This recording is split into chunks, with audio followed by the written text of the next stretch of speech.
Hi, this is Gary Michael Garzarek here for my return on investment presentation. First thing we have to ask ourselves with on investment is what is return on investment? According to Phillips, return on investment is the ultimate measure of accountability within the context of measuring learning through technology. It answers the question for every dollar invested in technology based learning, how many dollars are returned after the investment is recovered? ROI is an economic indicator that compares earnings or net benefits to investment is expressed as a percentage. The formula for ROI is one that determines basically whether or not essentially what a person puts into or what a university puts into the product, what are they going to get out of it? What impact does it have on instructional design? Well, every instructional designer must assess the material or program they are creating or modifying and ask themselves the following questions. These are derived from Phillips. The first question is, does this product make a difference within the actual scope of the economic impact or within the actual world itself or society? Next question is, how does it connect to the business or profession it's addressing? So when we talk about anything within that, it's all about basically trying to see what type of proficiencies it provides. Uh, does it really add to the anticipated value? So after evaluating it and after implementing it, is the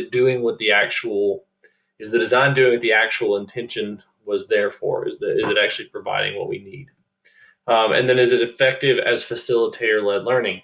This is key too, because is it something that you can ask students to do on their own, or is it something that is provided purely through the university or through the institution of whatever organization, and they could do it on their own and be self-paced? So these are questions that every instructional designer has to essentially ask themselves as they go into the design process in regards to basically assessing whether or not the return on investment is worth it. Where does it show up within students? According to Psacharopoulos in 1985, and it's also in 2018, they bring the material back up. It said that returns are highest for primary education, the general curricula, the education of women, and countries with the lowest per capita income. And then also he goes on to say that overall the returns on female education are higher than those of male education. The returns to the academic secondary school track are higher than the vocational track, since the unit cost of vocational education is much higher, and the returns for those who work in the private or competitive sector of the economy are higher than in the public or non-competitive sector. So from an economic standpoint, ROI really shows up within certain groups of students, in particular women, and in particular countries that don't have the higher per capita income as others. As a result, these things show up in the second quote, like it talks about the fact that these returns.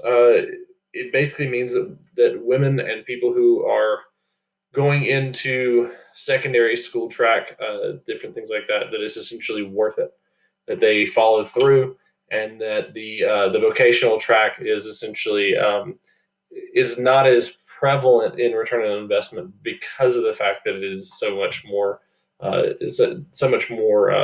costly. So why is ROI relevant? This is a question that you have to always ask yourself, and at the forefront of an instructional designer mind is always there because of the academic and social shifts education faces. According to Ferguson, a poll that she ran in 2016, so even a few years ago, says that when asked for the main goal of public education should be, less than half of the respondents in her poll, 45%, said that it should be to prepare students academically. 25% of respondents said the goal of public education should be to prepare students for work. Another quarter said that the goal should be to prepare preparation for good citizenship.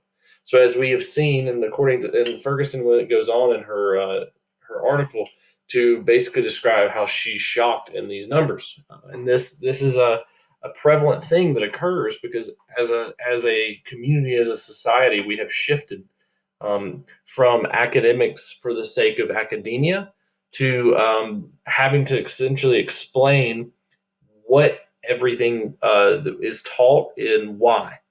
Students today ask the question, why are we learning this, more often than they've ever asked it before. They need to be kept on track for the relevancy of what is being taught and how that applies to their life in every single thing that they do, or they just won't invest in it themselves, in the human capital, in the social idea of it, and even in the attention span. The other part of it is it can determine significantly the important decisions at every level of academics. Psacharopoulos and Patrinos, according to them, said the popularity of estimating returns to education stems from resulting efficiency, equity and financing implications, the rank order of returns to a level of type of education, and a comparison with the returns of alternative investments that can assist education policymakers to make informed investment decisions. So all these different things, the different schools, the different tracks of whatever they're doing, whatever students are doing, all those different things can influence all these decision making bodies. And this is a policy making standpoint. It also affects instructional designers because of the idea that if policy is changed, then instructional design is going to be affected as a result, as a trickle down. What does it look like within practical instructional design? So in order to truly maximize the investment that students make in both time and money, instructional designers have a responsibility to ensure and assess that the design meets the changing needs of the student population. Technology is the avenue to education in today's world, especially in this world today. So we need to develop a set of principles, essentially, that can ensure that their design meets their student needs. So all instructional designers should do this. This is just a set of needs derived from Evans, but make sure the technology works. In today's world, a lot of times there's the massive amount of error within students is because they don't know how to operate the technology itself. It can also be on the teachers themselves. So investment in technology that's both useful and understandable and user friendly is key. The next part, make sure the technology is used, and this comes from both an administrative level, a teaching level, as a classroom teacher, and also as an instructional designer. These two principles essentially basically play off of each other. If the technology doesn't work, people aren't going to use it. They're going to say that it doesn't need to be used. It's useless. It's broken. Whatever words you want to put into it. If the first part, if it doesn't work, then people will not use it. So we have to ensure that it works, and then we have to ensure that it's used. So that means it has to be user friendly. It has to be applied in a way that's relevant to the classroom, and relevant to what students are taking time to do. And then we also have to make sure that the technology increases learning. Uh, the technology can be amazingly proficient at measuring whatever you want to do, or having and executing whatever plan you want, and it can be used universally. But if it doesn't increase the learning, then it can cause major problems. It becomes a distraction. It becomes something that takes away from the learning, or even just lets it sit at a baseline. We have to understand that, according to Evans, that technology isn't the solution. It's to any sort of learning issues or crises. It's essentially the solution to small problems that we can use a technology to address throughout all of the things that go on in this world. Here are my references. Have a wonderful day.